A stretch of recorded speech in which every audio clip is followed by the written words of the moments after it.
नमस्कार। मैं आज संगीता विश्नोई आपका कक्षा 10वीं की हिंदी साहित्य की कक्षा में आपका बहुत बहुत स्वागत करती हूँ। आज मैं क्षितिज पुस्तक के काव्य पाठ से राम लक्ष्मण परशुराम संवाद पढ़ाने जा रही हूँ, जिसके कवि श्री गोस्वामी तुलसीदास जी हैं, जो हिंदी साहित्य जगत के सिरमौर माने जाते हैं। इन्होंने 16वीं सदी में रामचरितमानस की रचना अवधी भाषा में की थी, जो एक ऐतिहासिक घटना भी मानी जाती है। इसे सामान्यतः तुलसीकृत रामायण भी कहा जाता है।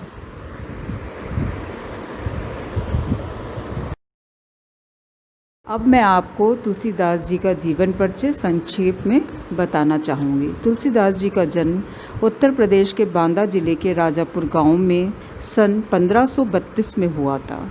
कुछ विद्वान उनका जन्म सोरो जिला एटा में भी मानते हैं। तुलसीदास का बचपन बहुत संघर्षपूर्ण था।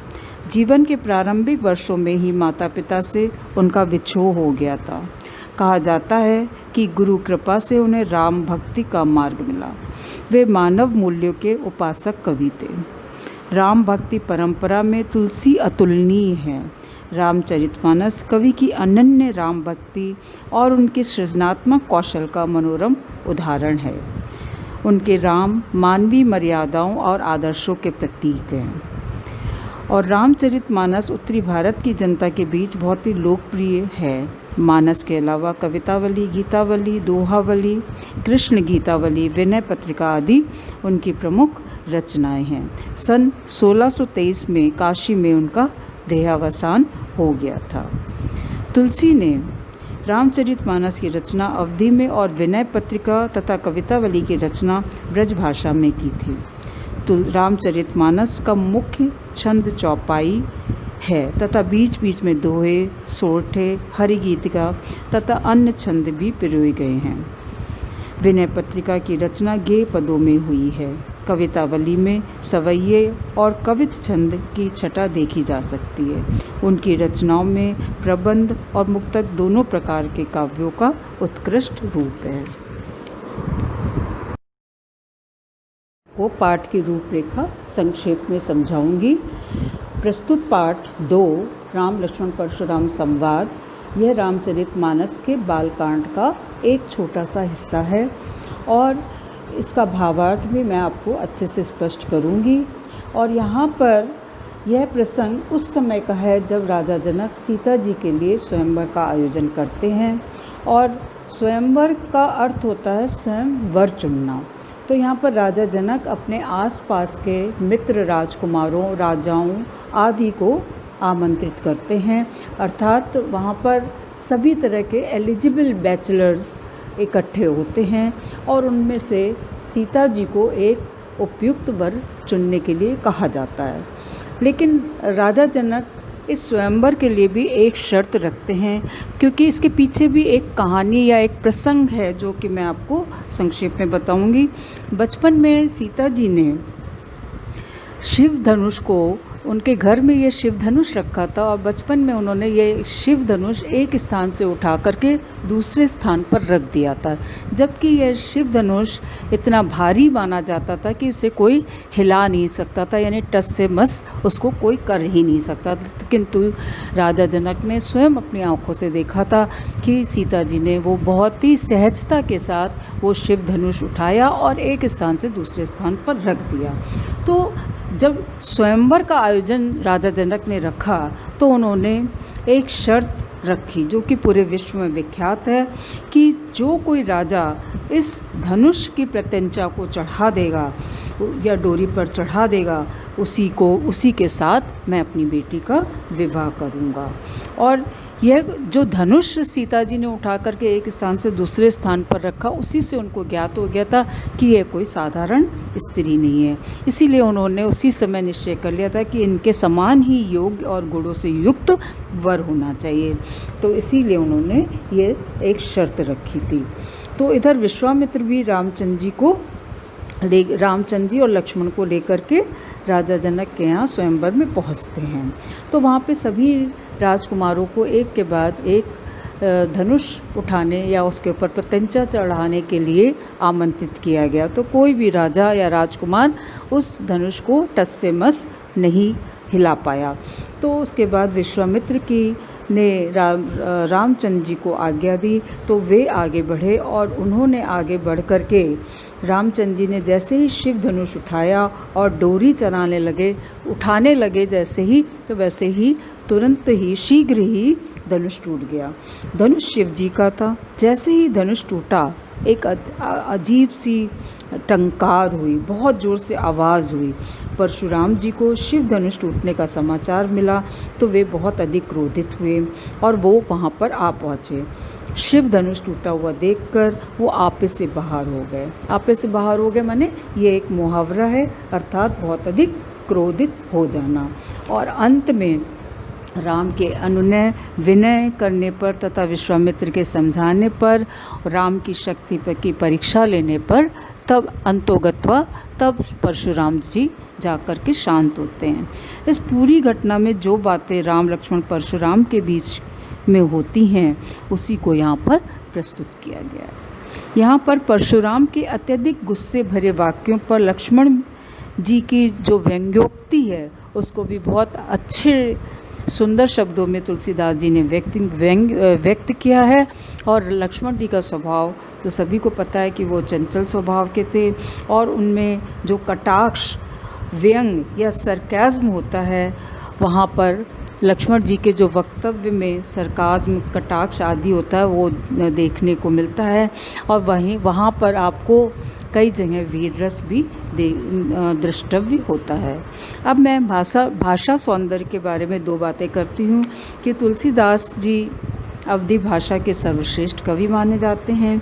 इन्होंने अपनी रचना में चौपाई, दोहा, छंद का प्रयोग किया है। इनके काव्य में तत्सम, तद्भव, देशज शब्दों का भी प्रयोग यत्र तत्र देखने को मिलता है। अलंकारों की छटा में उपमा, रूपक, अनुप्रास, उत्प्रेक्षा आदि अलंकार भी देखने को मिलते हैं। वीर रस, हास्य रस की भी छटा दृष्टव्य है। मुहावरों का भी प्रयोग किया है और इन्होंने संवादात्मक शैली का बहुत ही सुंदर प्रयोग किया।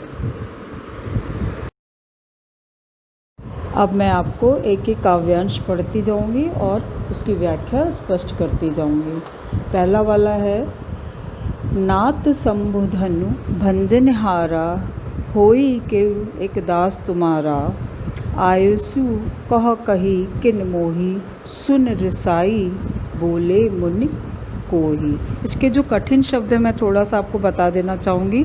नाथ माने स्वामी, शंभुधन माने शिव का धनुष, भंजनहारा माने तोड़ने वाला, आयसु माने आज्ञा, मोही माने मुझे, रिसाई माने क्रोध कर, कोही माने क्रोधी, सेवकाई तीसरी लाइन पर, सेवकाई माने सेवा, अरिकरणी तीसरी लाइन पर ही, शत्रु कर्म, करी माने करके, जेही माने जिसने, तोरा माने तोड़ा, सम माने समान, रिपु माने शत्रु, मोरा माने मेरा, बिल गाँव माने अलग, बिहाई माने छोड़कर, जय ही माने जाएंगे, अब माने अपमान करते हुए, लरिकाई माने बचपन में, असी माने ऐसी, रिस माने गुस्सा, गोसाई माने स्वामी, यही माने इस, ममता माने स्नेह, कही माने किस, हेतु माने कारण, भृगुकुल केतु भृगुवंश की पताका के स्वरूप परशुराम, नृपमालक माने राजा, बालक माने पुत्र, नृप बालक माने राजा पुत्र, कालबास माने मृत्यु के वश में होकर, संभार माने संभाल कर, त्रिपुरारी धनु माने शिव धनुष, विदित माने ज्ञात है, सकल माने संपूर्ण पूरा।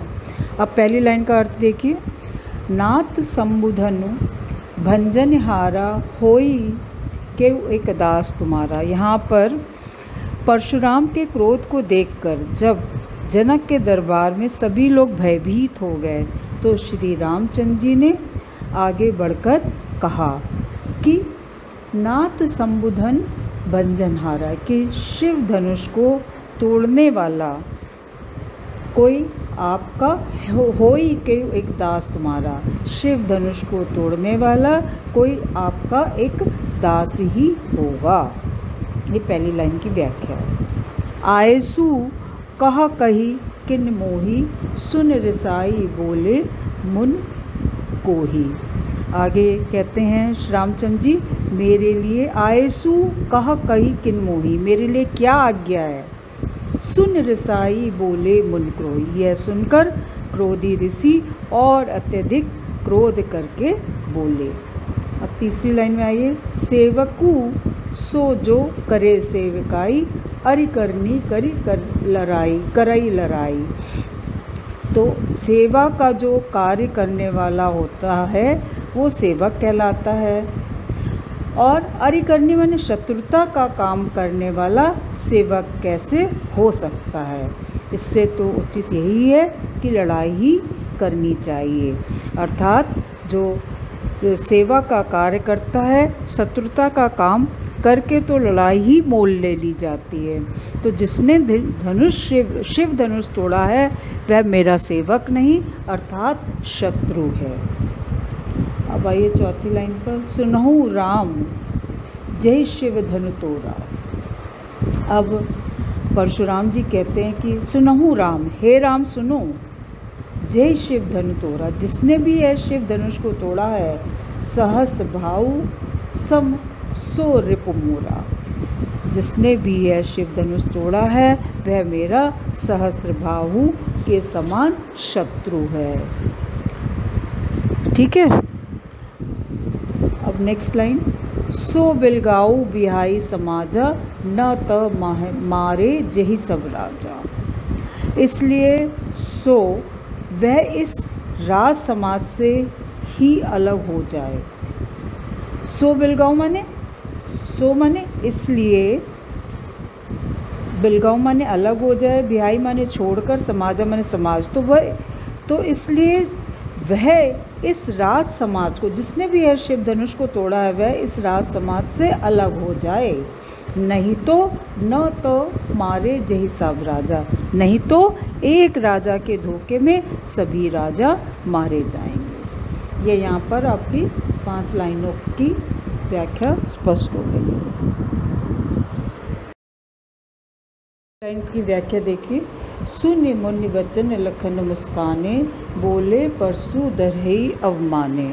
यहाँ पर छठी लाइन का देखिए। ऋषि की क्रोध भरी, ऋषि माने परशुराम की क्रोध भरी बातें सुनकर परशु धारण करने वाले, बोले परशु धरे माने परशु धरे माने परशु धारण, फरसा धारण करने वाले, यानी परशुराम जी के लिए क्या कहा गया, फरसा धारण करने वाले परशुराम का अपमान करते हुए लक्ष्मण मुस्कुरा करके बोले। लखन मुस्कुराने माने लक्ष्मण मुस्कुरा करके बोला। अब इसको दूसरे शब्दों में आप समझ लीजिए।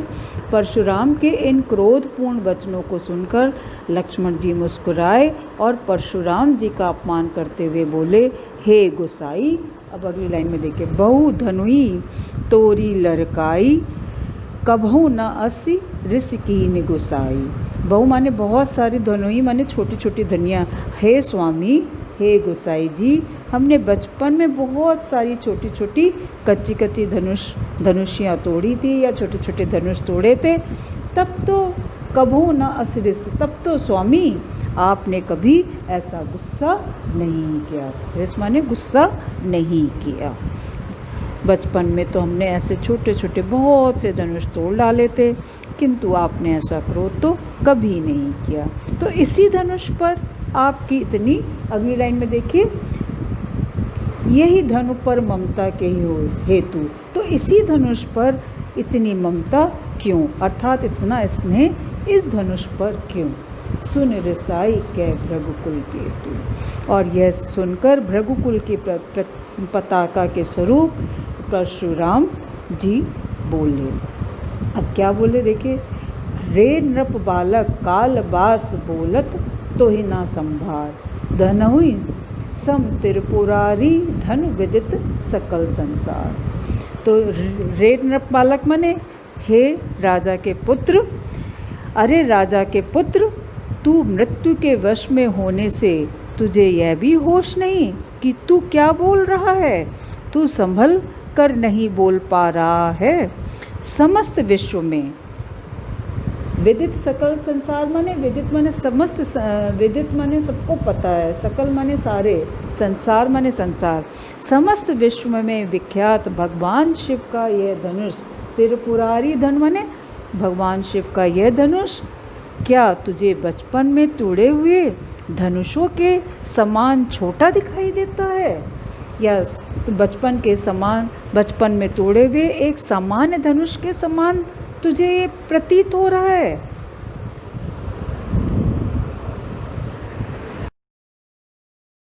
अब मैं आपको दूसरे काव्यांश की व्याख्या बताने जा रही हूँ। लखन ने कहा हंसी हमरे जाना, सुनो देव सब धनुष समाना। इसमें पहले कठिन शब्द देख लीजिए। हंसी माने हंसकर, क्षति माने हानि, जून माने पुराना, तोरे माने तोड़ने से, छुअत माने छूते ही, दोषु माने दोष, बिन माने बिना, काज माने कार्य, करई माने कर रहे हो, कत माने क्यों, रोसु माने गुस्सा, चितय माने देखकर, ओरा माने और एक तरफ, सठ माने दुष्ट, स्वभाव माने स्वभाव, मोरा माने मेरा, बधो माने बद कर रहा है, तो ही माने तेरा, जड़ माने मूर्ख, जाने माने जानता है, मोही माने मुझे, कोही माने क्रोधी, विश्व विदित माने संसार प्रसिद्ध, द्रोही माने शत्रुता का कार्य करने वाला, भुजबल माने भुजाओं के बल से, विपुल माने बहुत, महिदेवन माने ब्राह्मणों के लिए, भुज माने भुजा, छेद निहारा माने काटने वाला, बिलोक माने देखकर, महिप कुमारा माने राजकुमार, सोच वश माने सोच के कारण, महिष किशोर माने राजकुमार, गर्भन माने गर्भ के, अर्भक माने बच्चे, और यहाँ पर लास्ट में दलन माने कुचलने वाला। तो यहाँ पर पहली लाइन का अर्थ है लखन का हंसी हमरे जाना। लक्ष्मण जी ने हंसकर परशुराम जी से बोले, सुनहु देव, हे देव सुनिए, मेरी समझ में के अनुसार तो सभी धनुष एक समान ही होते हैं। सब धनुष समाना माने मेरी समझ से तो सारे धनुष एक समान ही होते हैं। काछति लाभ जून धन तोरे, देखा राम नयन के पूरे। और फिर रामचंद्र जी की तरफ देखते हुए बोले कि इस जीर्ण शीर्ण गले हुए धनुष के टूट जाने से क्या लाभ और क्या हानि है।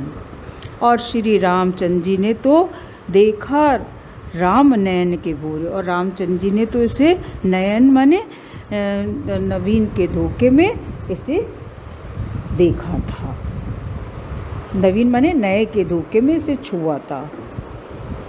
तीसरी लाइन में, छुअत टूट रघुपति ही न दोषु, मुन बिन काज करत करई कतरोसु। और फिर यह तो श्री रघुपति जी के छूते ही हाथ से टूट गया। रघुपति ही न दोष, इसमें रघुपति जी का कोई भी दोष नहीं, श्री रामचंद्र जी का कोई भी दोष नहीं। मुनि बिन काज करई कतरोसु। और फिर मुनि, हे मुनि, आप बिना कारण ही किस लिए गुस्सा हो रहे हैं। बिन काज माने बिना कारण ही किस लिए आप नाराज़ हो रहे हैं या गुस्सा हो रहे हैं। बोले चितय परसु की ओरा, रेसठ सुनहि स्वभाव न मोरा। फिर परशुराम जी ने अपने चितय माने देखा, अपने परसु माने फरसे की ओर देखा और बोले, रे दुष्ट माने रेसठ माने रे दुष्ट, सुनहि स्वभाव न मोरा, तुमने मेरे स्वभाव के बारे में नहीं सुना है। बालक बोल बधौ नहीं तो ही, मैं तुम्हें बालक समझ करके, बधौ माने तेरा वध नहीं कर रहा हूँ, मैं तुझे बालक जान करके नहीं मार रहा हूँ, मैं तेरा वध नहीं कर रहा हूँ। और तू मुझे केवल मुनि जड़ जानई मोही, और तू अरे मूर्ख, क्या तू मुझे निरा मुनि ही समझ रहे हो। जड़ माने मूर्ख, हे मूर्ख, अरे मूर्ख, क्या तुम मुझे केवल एक मुनि ही समझ रहे हो। अब ये 5 लाइनों की व्याख्या हो गई है। छठी लाइन देखिए, बाल ब्रह्मचारी अति कोही, विश्व विदित क्षत्रिय कुल द्रोही।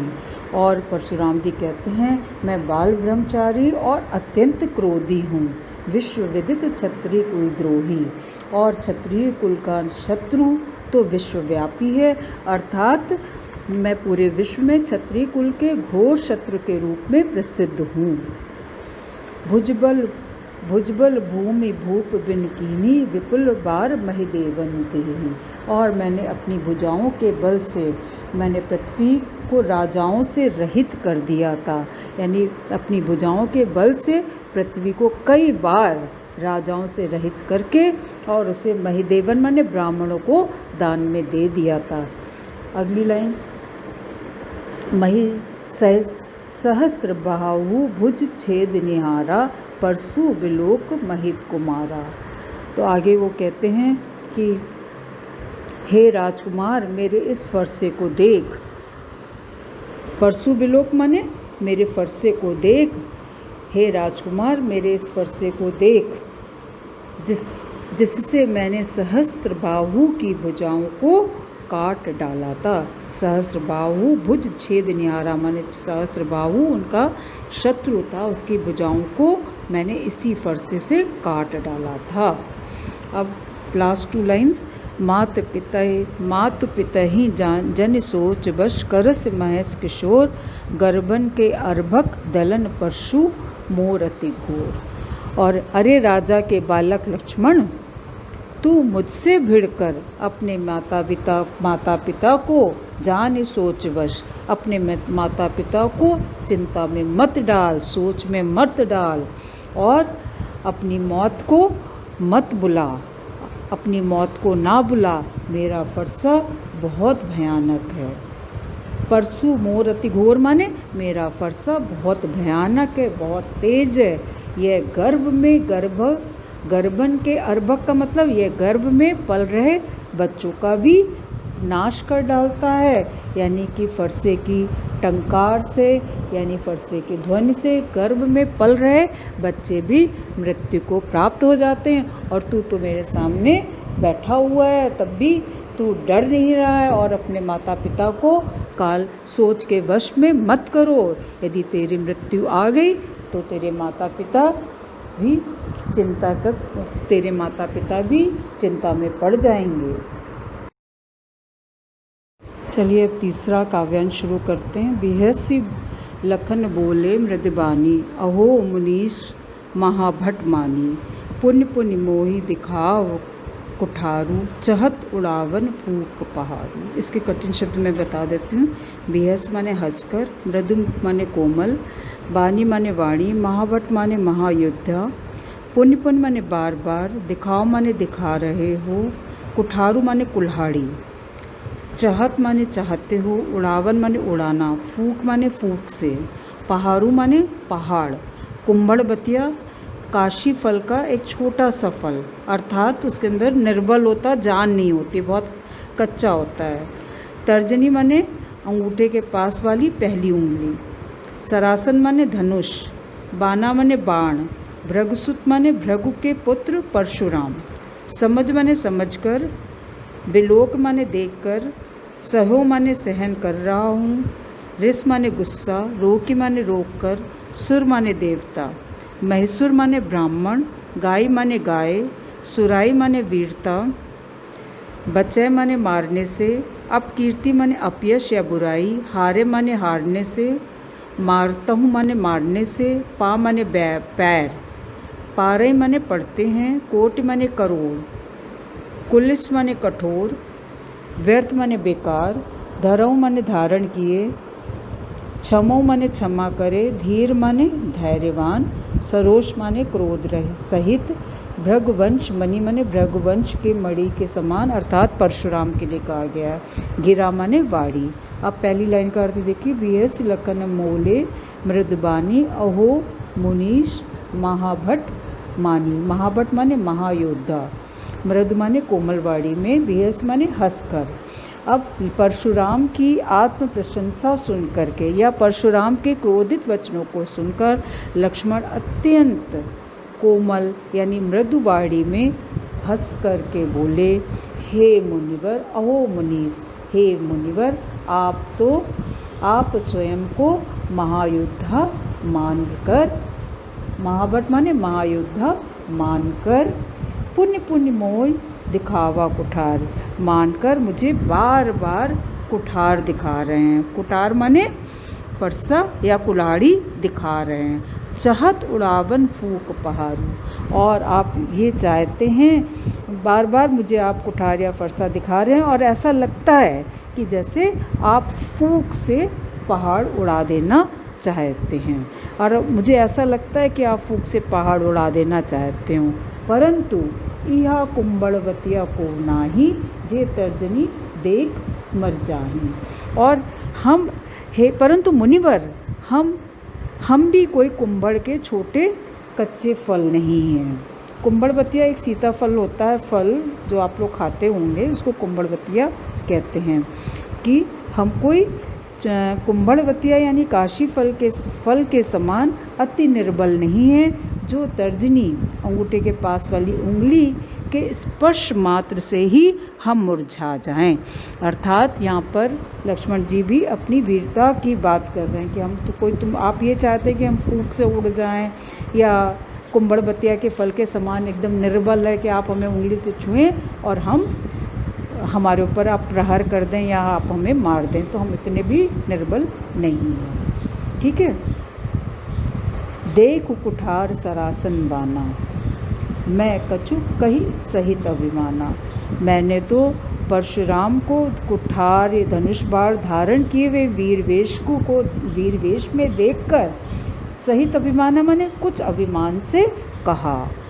मुनि, जो मैंने आपके हाथ में फरसा और धनुष बाण देखकर ही अभिमान पूर्वक आपसे कुछ कहा था। अब क्या कहा था देखिए। भृगुसुत समद जनेऊ बिलोकी, जो कछु कहो सहो रिसरोकी।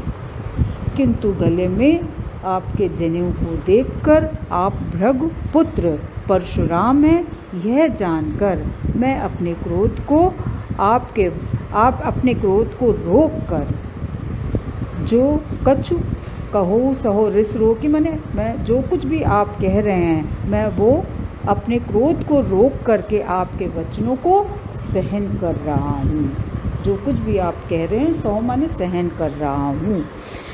फिर से मैं इस लाइन को बता देता हूँ। मैं आपको भृगवंशी समझकर और आपके कंधों पर जनेऊ को देखकर अपने क्रोध को सहन कर रहा हूँ।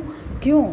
क्योंकि हमारे कुल की परंपरा है। क्या परंपरा है? सुर महिसुर हरिजन अरुगाई, हमरे कुल इन पर ना सुराई। हमारे वंश की परंपरा है या मर्यादा है कि हम देवताओं, सुर माने देवताओं, मैसुर माने ब्राह्मणों, हरिजन माने हरिभक्तों, और अरु माने और, गाय माने गाय पर इनके ऊपर हम अपनी वीरता नहीं दिखाते हैं। इन्हें कुल इन पर ना सुराए, इनके ऊपर हम अपनी वीरता नहीं दिखाते हैं।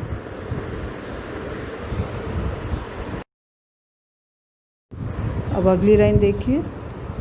बधै पाप अपकीर्ति हारे, मारतहूँ पा रही तुम्हारे। क्योंकि इन्हें मारने से हमें पाप लगता है। बधै पाप माने इनको मारने से हमें पाप लगता है, और इनके हारने से, अपकीर्ति हारे माने इनके हारने से हमें अपयश मिलता है। मारतहूँ परई तुम्हारे, अतः यदि आप हमें मारे भी तो हमें आपके पैरों में, पारे माने तुमरे माने मैं आपके पैरों में मुझे गिरना उचित लगता है। क्योंकि इन्हें मारने से पाप लगता है और इनसे हार जाने पे अपकीर्ति होती है। इसलिए यदि आप मुझे मार भी देंगे तो भी मैं आपके पैरों में ही पड़ूंगा। ठीक है। अगली लाइन। कोटि कुलिस सम बचन तुम्हारा, व्यर्थ धरऊँ धनुबान कुठारा। अब कह रहे हैं फिर आप तो धनुष बाण और कुठार व्यर्थ ही धारण किए। व्यर्थ धरऊँ धन बाण कुठारा। आप व्यर्थ माने यानी बेकार में ही आप कुठार और धनुष बाण धारण किए हुए। क्योंकि कोटि कुलिस सम वचन तुम्हारा, क्योंकि आपके जो वचन हैं वो ही कोटि माने करोड़ों वज्रों के समान कठोर हैं। सम माने समान, कठोर हैं। आपने बेकार ही धनुष बाण और ये सब टांगा हुआ है, क्योंकि आपके जो वचन हैं वो करोड़ों करोड़ों वज्रों के समान बहुत ही कठोर हैं। जो बिलोक अनुचित कहूँ क्षमहु महा मुनि धीर, सुन सरोस भृग वंश मणि बोले गिरा गंभीरा। और लक्ष्मण आगे कहते हैं कि धनुष बाण कुठार धारण किए हुए आपको वीर वेश में देखकर यदि मैंने कुछ अनुचित कह दिया हो तो हे धैर्यवान महामुनि क्षमहु महामुनि धीरा, तो हे धैर्यवान महामुनि मुझे क्षमा कर दीजिएगा। यह सुनकर भृगवंश की मणि के समान यानी परशुराम क्रोध करके, भृगवंश मणि माने भृगवंश की मणि यानी परशुराम के लिए कहा गया। यह सुन करके क्रोधित होते हुए भृगवंश की मणि के समान अर्थात परशुराम गंभीर होकर के क्रोध के साथ बोले। फिर से आप इस लाइन का अर्थ समझ लीजिए। यदि मैंने आपको कुछ गलत कह दिया हो तो हे धैर्यवान महामुनि मुझे क्षमा कर दीजिएगा। लक्ष्मण के ये व्यंग वचन सुनकर भृगुवंशी परशुराम क्रोध में आकर गंभीर स्वर में बोलने लगे।